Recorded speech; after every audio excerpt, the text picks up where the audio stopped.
ஓம் முருகா போற்றி. ஓம் சரவண பவ.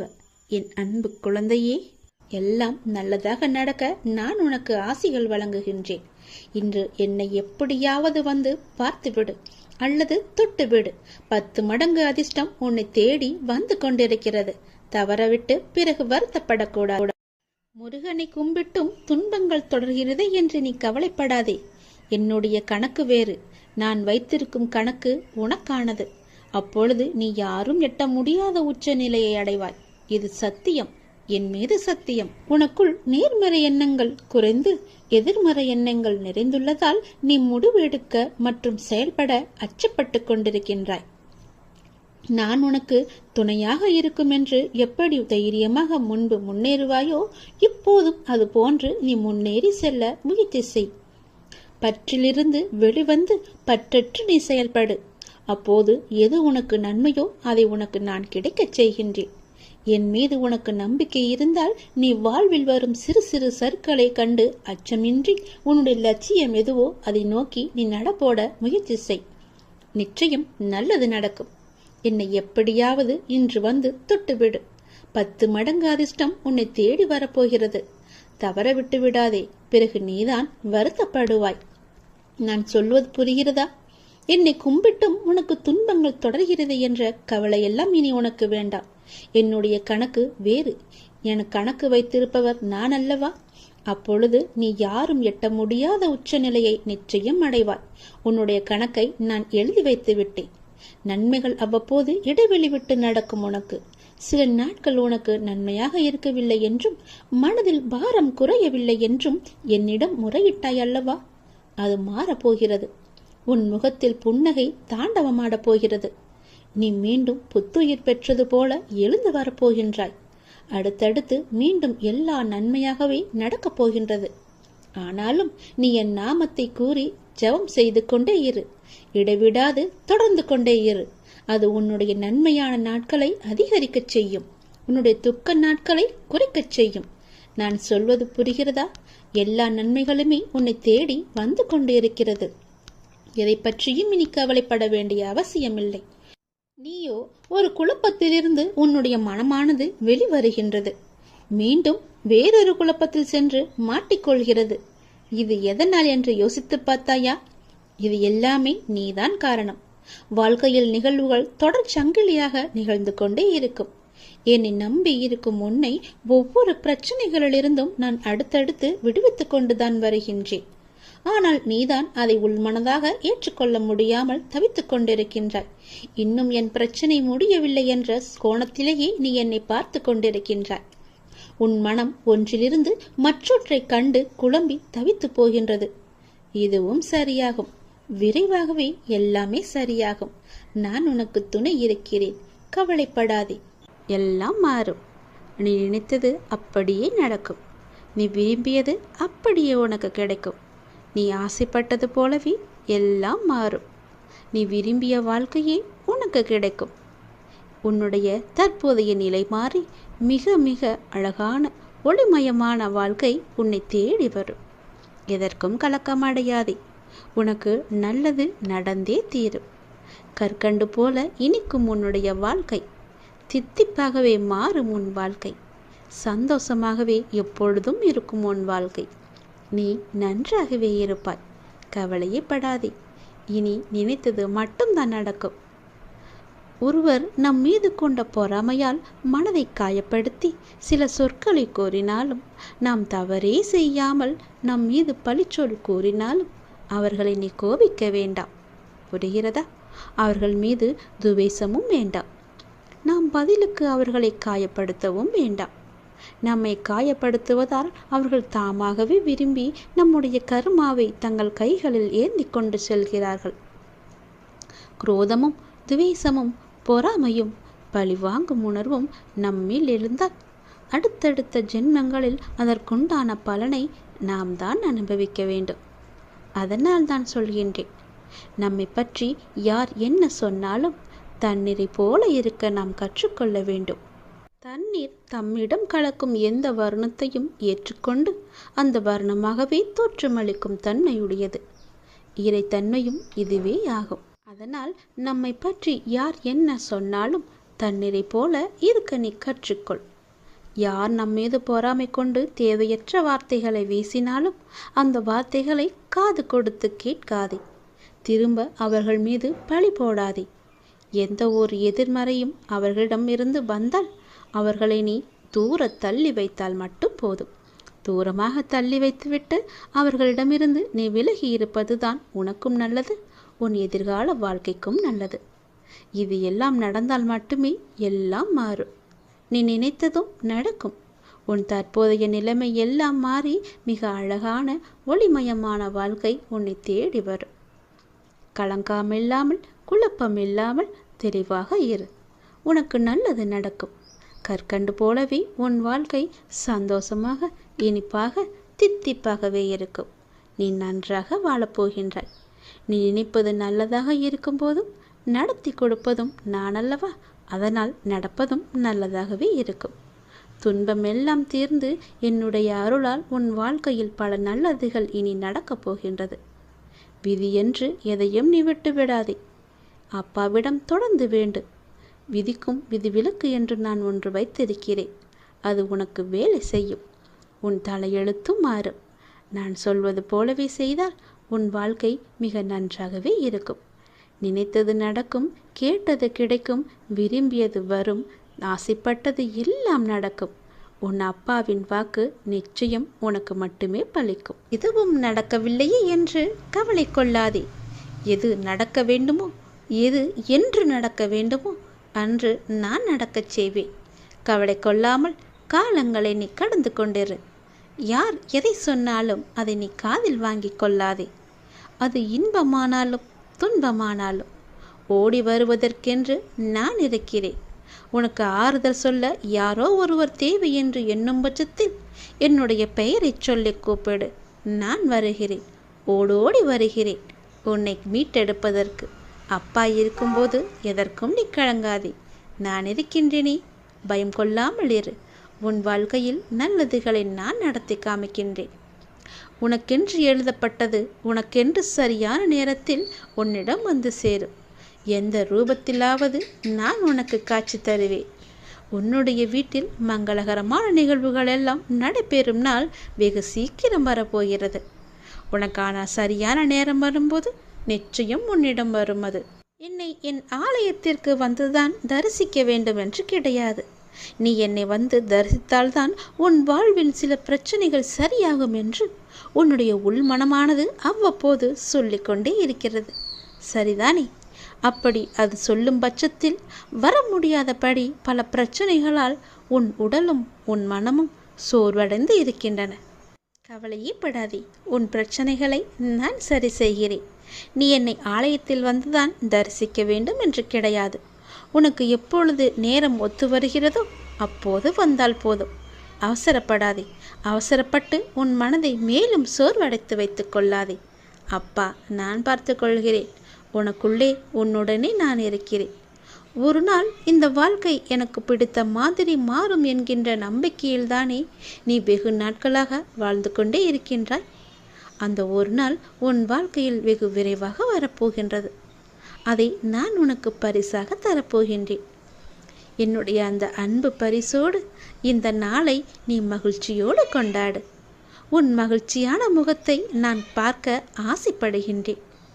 என் மீது அளவற்ற பக்தி கொண்டிருக்கும் என் பக்தனுக்கு தேவையான சக்தி முழுவதையும் தந்து உனக்கான அந்த நல்ல நாளை உன்னிடம் கொண்டு வந்து சேர்ப்பேன் என் அன்பு தங்கமே. ஒரு நாள் அந்த வெகு சீக்கிரம் வரும் என்று காத்திருந்தாய் அல்லவா? அந்த நாள் இன்றுதான். உன் வாழ்க்கை உனக்கு பிடித்த மாதிரி மாறப்போகின்ற நாள் இன்றுதான். எழுதி வைத்துக்கொள். ஏதாவது ஒரு சிறு துரும்பு கூட உனக்கு கிடைக்கலாம். ஏதாவது ஒரு சிறு அறிகுறி கூட கிடைக்கலாம். நீதான் நன்றாக கவனித்து பார்க்க வேண்டும். அப்பா சொல்வது உனக்காக மட்டுமே. நாளையே நடக்கும் என்று சொல்லியிருந்தேன் அல்லவா? அது இன்றே உனக்கு கிடைக்கப் போகிறது. சந்தோஷமாகவே அதை நீ அனுபவிக்கப் போகிறாய். நான் முன்னே உன்னிடம் கூறியிருந்தேன், பொறுமையாக இரு என்று. உன்னுடைய வேண்டுதல்கள் ஒவ்வொன்றாக நிறைவேறும் என்றும். அப்படி ஒரு வேண்டுதல் நிறைவேறப் போகின்றது. எந்தவித சந்தேகமும் இல்லாமல் நீ நம்பிக்கை வைத்திருந்ததால் நேர்மறை எண்ணத்தோடு இருந்ததால் அது இப்பொழுது நிச்சயம் நிறைவேறும். நிறைவேறியவுடன் என்னிடம் நன்றி சொல்ல நீயே வருவாய். உன் பொறுமைக்கான, நம்பிக்கைக்கான அந்த பரிசினை இப்போது நீ பெறப்போகின்றாய். இதற்கு பிறகு நீ தொடர்ந்து நேர்மறை எண்ணங்களுடன் இருந்து உன்னுடைய அடுத்தடுத்த பிரார்த்தனைகளும் பலிக்கப் போவதை நீ காணப்போகின்றாய். இதற்கு எல்லாம் ஒரே காரணம், நீ என் மீது வைத்த நம்பிக்கைதான், பொறுமையாக இருந்ததுதான். எப்பேற்பட்ட சூழ்நிலை வந்தாலும் பொறுமையை இழக்காமல் நிதானமாக இருந்து என் மீது முழுமையான நம்பிக்கை வைத்திருந்ததால் உன்னுடைய வேண்டுதல் எல்லாம் இனி பலிக்கப் போகிறது. அடுத்தடுத்து ஒவ்வொன்றாக உன்னுடைய வேண்டுதல் நிச்சயம் பலிக்கும். இது என் மீது சத்தியம். நீ அறிந்தோ அறியாமலோ யாரிடமாவது கடும் சொற்களை பேசியிருந்தால், அவர்களுடைய மனம் காயப்படும்படி நடந்திருந்தால் அவர்களிடம் மனதுக்குள் மன்னிப்பு கேட்டுக்கொள். அது ஒரு கருமாவாக பின்தொடர்ந்து கொண்டே இருக்கிறது உன்னை. மனம், வாக்கு, செயல் இம்மூன்றுமே கருமாவை தரவல்லது. அதை நீ உபயோகப்படுத்தும் போது கவனமாக இருக்க வேண்டும். என்னை வந்து நீ அடைந்த பிறகு உன் வினைகளை குறைவதற்கே உன்னை வழி நடத்துகின்றேன் நான். வினைகளை சேர்த்து கொள்ளாதே, நீ வினைகளை குறைத்து கொண்டு வா. நீ இழந்தவற்றில் நியாயமாக உன்னிடம் வந்து சேர வேண்டிய அனைத்துமே உன்னை வந்து சேரும். தெரிந்தோ தெரியாமலோ ஏதோ ஒரு விதத்தில் நாம் பாவம் செய்திருப்போம். அந்த பாவங்களையெல்லாம் தீர்க்க இது மட்டுமே ஒரே கவலி. அந்த வழியிலிருந்து நீ பின் தாங்கிவிடாதே. நான் சொல்வது உனக்கு இன்று அலட்சியமாக இருக்கலாம். அது உன்னுடைய எதிர்காலத்தை குறித்து நான் அச்சப்படுகின்றேன். நீ இப்படியே அலட்சியமாக இருந்தால் உன் எதிர்காலம் எப்படி நன்றாக இருக்கும் என்று நினைக்கின்றாய்? உன் அப்பா உன்னுடைய நன்மைக்காகத்தானே சொல்கின்றேன். அலட்சியப்படுத்தாதே. உடனடியாகவே நான் சொல்வது போலவே செய். உன்னுடைய கர்மாக்கள் எல்லாமே ஒழிந்துவிடும். உன்னுடைய பணப்பிரச்சனை எல்லாமே தீர்ந்துவிடும். உன்னுடைய கணக்கில் பாவங்கள் குறைந்து புண்ணியம் சேர்க்கப்படும். நான் சொல்வது போலவே செய். முன்பே கூறியிருந்தது போல உன்னுடைய பொறுமைக்காக, உன்னுடைய வேண்டுதலுக்காக, உன்னுடைய நேர்மறையான எண்ணத்திற்காக என்னுடைய பரிசை நான் உனக்கு கொடுக்கப் போகின்றேன். அந்த பரிசை நீ பெற்றதும் உன்னுடைய வாழ்வில் ஒவ்வொரு வேண்டுதலும் நிச்சயம் நிறைவேறும். உன்னுடைய ஒவ்வொரு பிரார்த்தனையுமே நிச்சயம் பலிக்கும். இது உன் அப்பாவின் சத்திய வாக்கு. நிச்சயம் பலிக்கும். உன்னுடைய வாழ்க்கையில் உனக்கு எதிராக நிற்கும் விஷயங்களை நீ என்றைக்காவது கவனித்தது உண்டா? அவற்றை முதலில் பட்டியலிட்டுக்கொள். உன் முன்னர் முதலில் இருப்பது கோபம். உனக்கு முதலில் வருவது அந்த கோபம். அதை நீ தனித்து விட்டால் போதும். எதிர்பார்ப்பு இரண்டாவது தான். இவைகளை முதலில் நீ தகர்த்து தூர எறிந்துவிடு. மனம் என்பது காந்தம் போல. அதன் சாயல் அதற்கு எதிர்மறையான விஷயங்களை ஈர்ப்பது தானே. அதனால் உனக்கு திரும்ப திரும்ப நான் சொல்கின்றேன், மனதை எப்போதும் உயர்நிலை எண்ணங்களுக்கு செவிமடுத்திக்கொள் என்று. உனக்குள் உள்ள அனைத்தும் நான் தான். என்னுடைய கடவுள் என்று நினை, என்னுடைய தெய்வம் என்று நினை. உன்னுடைய உள்ளம் வேறு பாதைக்கு தடம் பொருளக்கூடாது. சக்கரத்தின் நிலை போன்றுதான் வாழ்க்கையும். அதனை வழிநடத்தினால்தான் சக்கரமும் சக்கரம் போல ஓடும். வாழ்க்கையும் அப்படித்தான். உன்னுள் நீ பயப்படுகின்ற பயமும் நடுக்கமும் ஏன்? இது சரியாய் வராதோ, தவறாக எண்ணி விடுவோமோ என்ற எண்ணுதல் வருவதற்கு காரணம் என்னவாக இருக்கும்? உன்னை நீ தொலைத்து கொண்டிருக்கிறாய் என்ற அர்த்தம். நீ எனக்கு கிடைத்த பொக்கிஷம். நீ எனக்கு கிடைத்த மிக உயர்ந்த விலையுயர்ந்த பரிசு. அற்புதமான குழந்தை. அப்படி இருக்கும்போது உன்னை விட்டு நான் எங்கும் போக மாட்டேன். உன்னை மாயையின் வலையில் பிடித்து கொண்டிருந்தாலும் அந்த மாயையின் வலையை அவிழ்த்துவிட்டு உன்னை காக்க நான் ஓடி வருவேன். அதை எப்பொழுதும் ஞாபகம் வைத்துக்கொள். வாழ்க்கையில் பொறுமையோடு இருப்பவனுக்கு அனைத்துமே தாமதமாகத்தான் கிடைக்கும். அது நிலைத்து நிற்கக்கூடியதாகவும் மன நிறைவோடும் கிடைக்கும். அதுபோலதான் பொறுத்திரு. அவசரப்பட்டு எல்லாவற்றையுமே இழந்து விடாதே. உன்னுடைய பொறுமைக்குத்தான் மிக சக்தி அதிகம். அந்த சக்தி உனக்கு பல மடங்காக கிடைக்கும். நீ பொறுத்திருக்கத்தான் நீ கேட்டது அதிக சக்தி பெற்று உன்னிடமே இருப்பது போன்று வரும். அவசரப்படாமல் இருந்தால் உனக்கு நல்லது. உன்னுடைய எதிர்காலத்திற்கும் மிகவுமே நல்லது. உன்னை அனைவரும் வியக்கும் வண்ணம் நான் உன்னை வாழ்த்துகிறேன். உன்னை வாழ வைக்கப் போகிறேன். உன்னுடைய எண்ணத்தில் எதிர்மறை உன்னை ஆட்டுவித்தால் அந்த எதிர்மறையிடமே நீ சொல் நேர்மறையான பதிலை. என்னுடைய கடவுள், நான் வணங்கும் இறைவன் எனக்கு துணையாக இருக்கின்றார். என்னை விட்டு கடவுள் எங்கும் செல்ல மாட்டார். எனக்குள்ளே நேர்மறை நிச்சயம் துளிர்விடும். அப்போது நீ கொஞ்சம் கொஞ்சமாக அழிவதை நானே பார்ப்பேன். என்னை நீ இப்போது உட்படுத்தி வைத்திருக்கலாம். என்னை எனக்குள்ளே வர வைக்க நேர்மறை நிச்சயம் துளிர்விடும். அப்போது நீ அழியும் காலம் வரும் என்று அந்த எதிர்மறைக்கு நீயே மிகவுமே துணிச்சலான பதிலை சொல். உன்னை நல்வழிப்படுத்தி உன் வாழ்க்கையில் உயர்த்தி காமிக்கிறேன், நேர்மறையாகவே. அப்பாவின் மீது கொண்ட நம்பிக்கையை பார்க்கும் பொழுது எனக்கு மிகுந்த மகிழ்ச்சி அளிக்கின்றது. ஒவ்வொரு வாக்கினையும் சாதாரணமாக கடந்து விடாமல் அந்த வாக்குகளை வாழ்வில் கடைப்பிடிக்க நீங்கள் செய்யும் முயற்சி நிச்சயம் வெற்றியை தரும். உங்கள் நேர்மறை எண்ணங்கள் ஒன்று கூடி உங்களை சுற்றி பாதுகாப்பு வளையத்தை உருவாக்கி வைத்துவிட்டது. உங்களுக்கு எதிரான தீமைகள் எல்லாம் குறைய ஆரம்பித்து விட்டது. நேர்மறை எண்ணங்களுக்கு ஏற்ப, உன்னுடைய நேர்மறை எண்ணங்களுக்கு ஏற்ப பரிசு ஒன்றை உங்கள் கைகளில் வந்து சேரும்படி நான் அனுப்பித்து வைத்திருக்கிறேன். என் பரிசு உன்னிடம் வந்து நிச்சயம் சேரும். அதன் மூலம் நீ எதிர்பார்க்கும் நன்மைகள் எல்லாம் ஒவ்வொன்றாக நடக்கும். துன்பங்கள் எல்லாம் சில முடிந்து விட்டது. எந்த துன்பத்திலும் நீ என் மீது கோபமோ வருத்தமோ கொள்ளாமல் உன்னுடைய வாழ்க்கையை புரிந்து பொறுமையாய் காத்தாய் அல்லவா? அதற்கான பரிசை உனக்கு கிடைக்கச் செய்வேன். அதற்கான நல்ல பலனை உனக்கு நான் கிடைக்கச் செய்வேன். உனக்குள் வரும் எதிர்மறை சிந்தனைகளுக்கு என்றும் நீ இடம் கொடுத்து விடாதே. இதை மட்டும் இப்போது நீ செய்தால் போதும். உனக்கான புதிய சூழல் ஆரம்பமாகிவிட்டது என் தங்கமி. பல நன்மைகள் உனக்காக காத்திருக்கின்றன. நன்மைகள் ஒவ்வொன்றாக உனக்கு நடக்கப் போகிறது. என்னை நீ இறுக பற்றி கொண்ட பக்தர்களில் நீயும் ஒன்று. நான் உன்னை சோதித்து பார்த்தேன். அதில் நீ வெற்றியும் பெற்றுவிட்டாய். பொறுமையாய் உன் கர்ம வினையை நீ குறைத்து கொண்டு வருகின்றாய். நீ இழந்த செல்வங்கள் எல்லாம் மீண்டும் உன்னிடம் வந்து சேரப்போகின்றது. உன்னை நான் நல்வழிப்படுத்தி அதில் அழைத்துச் செல்லப் போகின்றேன். உன்னை வழிநடத்தி செல்வது யார் என்பதை அறிந்து கொண்டாய் அல்லவா? நான் தான் என்பதையும் நீ புரிந்து கொண்டாய் அல்லவா? தூரத்திலிருந்து உனக்கு ஒரு ஆதரவு கிடைக்கப் போகிறது. இன்முகத்தோடு நீ அதை ஏற்றுக்கொண்டால் உனக்கு எல்லாமே ஜெயமாக இருக்கும். நீ ஒரு வெற்றி செய்தியை பெறப் போகின்றாய். நீ வெற்றி பெற்றுவிட்டாய் என்ப நல்ல செய்தி உனக்கு கிடைக்கும். ஒரு நாள் இந்த வாழ்க்கை எனக்கு பிடித்த மாதிரி மாறும் அப்படி என்கின்ற நம்பிக்கையில் நீ ரொம்ப நாட்களாகவே வாழ்ந்து கொண்டு இருக்கின்றாய். அந்த ஒரு நாள் உன் வாழ்க்கையில் வெகு விரைவாக வரப்போகின்றது.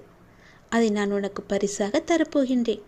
அந்த அன்பு பரிசோடு இந்த நாளை நீ மகிழ்ச்சியோடு கொண்டாடு. உன் மகிழ்ச்சியான முகத்தை நான் காண ஆசைப்படுகின்றேன். என் மீது அளவற்ற பக்தி கொண்டுள்ளாய். தேவையான சக்தி முழுவதையுமே நான் உனக்கு தந்து உனக்கான அந்த நாளை உன்னிடம் கொண்டு வந்து சேர்ப்பேன். நான் கொடுக்கும் பரிசோடு இந்த நாளை நீ துவங்கி பாரேன். உன் வாழ்க்கையில் உள்ள எல்லா பிரச்சனையும் முடிந்துவிடும். எல்லா கஷ்டங்களும் தீர்ந்துவிடும். நீ கேட்ட மாதிரியே, நீ நினைத்த மாதிரியே, நீ விரும்பியபடியே உன்னுடைய வாழ்க்கை அமைந்துவிடும். இது உன் அப்பாவின் வாக்கு. நீ கலங்காதே. உனக்கான நேரங்கள் தொலைவில் இல்லை. அது உன்னை தேடி வந்து கொண்டு இருக்கிறது. பிள்ளைகளின் நலன் எல்லாமே விரைவிலேயே சீராகும். நான் கம்பீரமாக உனது மனதிலும் உனது இல்லத்திலும் அமர்ந்து கொண்டிருக்கிறேன். பயபக்தியோடும் உண்மையோடும் ஆன்ம உணர்வோடும் கண்ணீரோடும் நீ என்னிடம் செய்கின்ற பிரார்த்தனைகளை நான் கேட்டுக்கொண்டு தான் இருக்கிறேன். நான் அளிக்கும் பதில்களை உன்னால் புரிந்து கொள்ளாமல் முடியாமல் போய்விடுவதால் தான் உன் மனம் போன போக்கிலே நீ சுதந்திரமாக நடந்து கொண்டிருக்கிறாய். என்னை தட்டி கழித்து விடுகிறாய். அதனால்தான் நான் செய்கின்ற பலனையெல்லாம் உன்னால் அடைய முடியவில்லை. உன் விருப்பப்படி செய்யவும் நடக்கவும் வாழவும் நான் உனக்கு சுதந்திரம் கொடுத்திருக்கிறேன். அதனால்தான் என் செய்கைகளை புரிந்து கொள்ளாமலும் எனக்கு கீழ்ப்படிந்து நிற்காமலும் உனது சுயமான போக்கின்படி உன்னால் நடக்க முடிகிறது. இந்த சுதந்திர உணர்வுதான் உன்னை இந்த அளவுக்கு கீழே இறக்கி வைத்திருக்கிறது. கீழே இறங்கிவிட்டோமே என்று வருத்தப்படுகிறாய். கீழே வந்துவிட்ட போதும் உன்னை நினைத்து நான் பெருமைப்படுகிறேன். உனது இரக்கமுள்ள குணம், பிறருக்கு உதவ வேண்டும் என்ற உன்னத மனோபாவம், இந்த நிலையிலும் பிறர் கஷ்டப்படுவதை காண சகிக்காத மனம், இவையெல்லாம் இருக்கும் இடத்திற்கு விசுவாசத்துடன் நடந்து கொள்ள வேண்டும் என்று நினைத்து அதன்படி நீ நடந்து வந்ததால்தான் கீழ்நிலைக்கு இறங்க நேர்ந்தது என்று நீ நினைக்கிறாய். அது அல்ல. கெட்டவர்களும் கெடுமதி உள்ளவர்களும் நன்றாக இருக்கும்போது நல்லவர்களான நாங்கள் மட்டும் ஏன் கஷ்டப்பட வேண்டும்? கஷ்டத்தை மட்டுமே ஏன் கடவுள் எங்களுக்கு பரிசாக தர வேண்டும் என்று நீ நினைக்கிறாய். உன்னை போல நல்லவர்களும் இப்படிதான் புலம்பிக் கொண்டே இருக்கிறார்கள். இது இன்றோ நேற்றோ தொடங்கி நடந்து வருகின்ற விஷயம் அல்ல. காலகாலமாய் நல்லவர்கள் புலம்பும் ஒரு தொடர்கதைதான். அதுதான் நீயும் செய்து கொண்டிருக்கிறாய். நான் உன்னிடம் பிரதிட்சியமாக விளங்க வேண்டும் என்றால் நீ கஷ்டப்பட்டுத்தான் ஆக வேண்டும். ஏனெனில் நான் நல்லவர்கள் மனதில் மட்டுமே வாழ முடியும். கெட்டவர்கள் மனதில் எனக்கு இடமே கிடையாது. எப்படி உன்னை கஷ்டப்படுத்தி வாழ்வதால் என்ன பலன் என்று நீ நினைக்கலாம். நான் உன்னை பக்குவப்படுத்தி பெருமைப்படுத்துவதற்கு இதை உனக்கு வரப்பிரசாதமாக கொடுக்கிறேன். உன்னுடைய தகுதிக்கும் தாங்கு சக்திக்கும் ஏற்பத்தான் கஷ்டத்தை தருகிறேன். இதை உன்னால் சமாளிக்க முடியும் என்று தெரிந்த பிறகே கஷ்டம் வர தயாராக இருக்கிறது. இந்த நேரம் நீ வேகமாக செயல்பட வேண்டிய நேரம், சிந்தனையோடு செயல்பட வேண்டிய நேரம். இப்போதே உன் நிலையை பல மடங்கு நான் உயர்த்தப் போகிறேன். சந்தோஷமாகவே இரு.